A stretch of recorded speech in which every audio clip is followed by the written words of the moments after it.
My stepdad always called me worthless, so I bought his house at foreclosure and handed him the eviction notice personally. Dennis moved in when I was 12, bringing nothing but a duffel bag and an attitude. Within a week, he'd claimed Dad's favorite chair and started reminding me how worthless I was. "You'll never amount to anything," became his daily greeting. When I brought home A's, he'd sneer, "Too bad grades don't pay bills." When I got my first job at 14, he called it playing pretend. Mom defended him constantly. "He's just trying to toughen you up," as if emotional abuse was some kind of life skill. The worst part wasn't the insults. It was watching him destroy everything Dad had built. Dad's workshop became beer storage. Family photos disappeared, replaced with hunting trophies. Even Dad's coffee mug got accidentally broken. When I turned 18, Dennis delivered his masterpiece speech. "Time to face reality," he announced during graduation dinner. "College is for smart kids. You're barely scraping by. Get a real job and start paying rent." I looked at Mom, hoping she'd stand up for me. Instead, she nodded. "Dennis has a point. Time you contributed." That night, I made a decision that would define the next 12 years. I moved out the next morning with my college acceptance letter hidden in my jacket. I'd been secretly working 3 jobs and saving every penny, telling them the money went to teenage stuff. While Dennis called me worthless,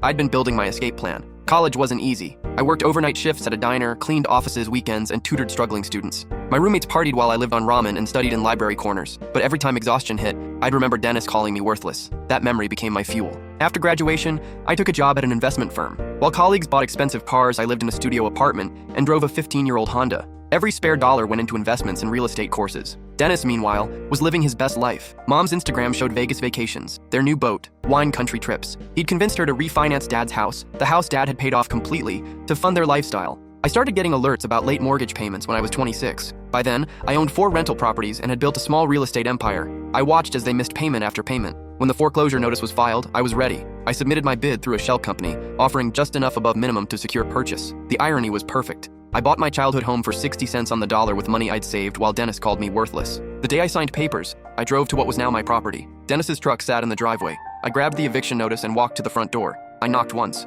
Dennis answered in his usual stained t-shirt, beer in hand. His face went through emotions as he recognized me. Surprise, confusion, then his typical sneer. "Well, look what the cat dragged in," he said. "Come crawling back to mommy." "Actually," I said, holding up the eviction notice, "I came to deliver this. You have 30 days to vacate my property." His face went white as he read the paper. Behind him, I could hear Mom asking who was at the door. "This is impossible," he whispered. "There's no way you could afford—" "Funny thing about being worthless," I interrupted. "It motivated me to prove you wrong." Mom appeared behind him, confused. "What's going on?" she asked. Dennis couldn't form words. I stepped forward, my voice steady. "I bought the house, Mom. This is your official eviction notice." Color drained from her face as realization hit. But what happened next changed everything. Instead of apologizing or begging, Dennis's face twisted with pure rage. He stepped closer, his voice dropping to a dangerous whisper. "You think you're clever. You have no idea what you've just started." Something in his eyes made my stomach drop. This wasn't over. Not even close. I couldn't fit what happens next in this short video. Watch the rest down below.